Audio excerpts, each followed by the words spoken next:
රට ගියා නම් ඇති මොනවද කියන්නේ? මගේ කියන විදිහටම කියන්න. එවුන්ද තියනවද? විඳින දුක පේනවද?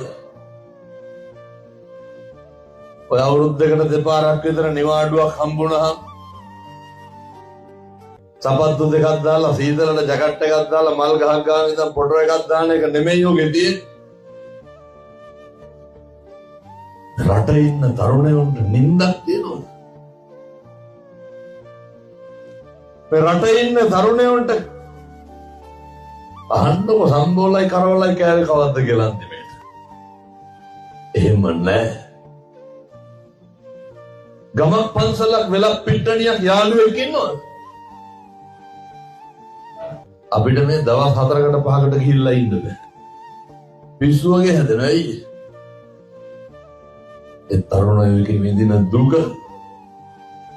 එහෙම දුක් විඳින අතරේ මොකද්ද තරුණයන්ට හිතලා තියෙන්නේ? මේකට දායකත්වය ගන්න.